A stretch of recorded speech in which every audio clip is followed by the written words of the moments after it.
ವಾಹ್! ಸರ್ ಈ ಮಾತನ್ನ ಕೇಳ್ಬಿಟ್ಟು ನಾನು ಅದೇ ಥರ ಯೋಚನೆ ಮಾಡ್ತಿದ್ದೀನಿ. ನಮ್ಮ ಸ್ಕೂಲ್ ಟೆಕ್ಸ್ಟ್ ಬುಕ್ಸಲ್ಲಿ ಎಲ್ಲ ವಿಷಯಗಳು ಇರಬೇಕಾಗಿತ್ತು ಸರ್. ಯಾಕಂದರೆ ನಮ್ಮ ಡೈನೆಸ್ಟಿ, ನಮ್ಮ ಕರ್ನಾಟಕದ ಡೈನೆಸ್ಟಿ ಇಷ್ಟು ಫೇಮಸ್ ಆಗಿತ್ತು, ಇಷ್ಟು ಸ್ಟ್ರಾಂಗ್ ಆಗಿತ್ತು ಅಂತ ಈಗಿನ ಜನ್ರೇಷನ್ಗೆ ಗೊತ್ತಿರಲ್ಲ ಸರ್. ಅದಕ್ಕೆ ಈ ಈ ವಿಷಯ ನಮ್ಮ ಸ್ಕೂಲ್ ಟೆಕ್ಸ್ಟ್ ಬುಕ್ಕಲ್ಲಿ ಬರಬೇಕಂತ ನಾನು ಯೋಚನೆ ಮಾಡ್ತಿದ್ದೀನಿ. ನಾನು ಪ್ರಯತ್ನ ಮಾಡ್ತೀನಿ ಗೌರ್ಮೆಂಟ್ಗೂ ಅಪೀಲ್ ಮಾಡೋಕ್ಕೆ. ಸರ್ ಒಂದು ಚಿಕ್ಕ ಆ, ನೀವೊಂದು ಮೆಸೇಜ್ ಕೊಡಬೇಕಂದ್ರೆ ಈಗಿನ ಜನಗಳಿಗೆ, ಯಂಗ್ಸ್ಟರ್ಸ್ಗೆ ಏನಂತ ಕೊಡ್ತೀರಾ ಸರ್? ಆ, ದಯಮಾಡಿ ನೀವು ಯಾವುದೇ ಒಂದು ಪ್ರದೇಶಕ್ಕೆ ಹೋದ ತಕ್ಷಣ ಹೋಗ್ತೀರಾ, ದೇವಸ್ಥಾನವನ್ನು ನೋಡ್ತೀರಾ, ವಾ ವಂಡರ್ಫುಲ್, ಮಾರ್ವಲೆಸ್, ಎಕ್ಸಲೆಂಟ್ ಅಂತ ಹೇಳ್ಕೊಂಡ್ ಬರ್ತೀರಾ.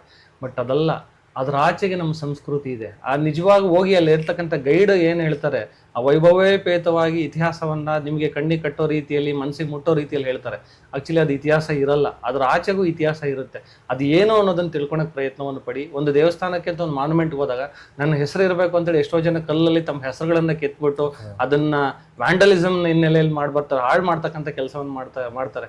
ದಯಮಾಡಿ ಯಾವುದನ್ನು ಮಾಡ್ದಲೆ ಮುಂದಿನ ಪೀಳಿಗೆಗೆ ಅವುಗಳನ್ನ ಉಳಿಸಿ ಬೆಳೆಸಿ, ಅವುಗಳನ್ನು ಪ್ರೋತ್ಸಾಹಿಸಿ, ಅವುಗಳನ್ನು ಸಂರಕ್ಷಣೆ ಮಾಡ್ಕೊಂಡು ಬರೋದ್ರಲ್ಲಿ ನೀವುಗಳು ಬಹಳ ಪ್ರಮುಖವಾಗಿರ್ತಕ್ಕಂಥ ಪಾತ್ರವನ್ನು ವಹಿಸಬೇಕು ಅನ್ನೋದನ್ನು ನಾನು ಕೇಳ್ಕೊಳ್ತೀನಿ. ಒಂದು.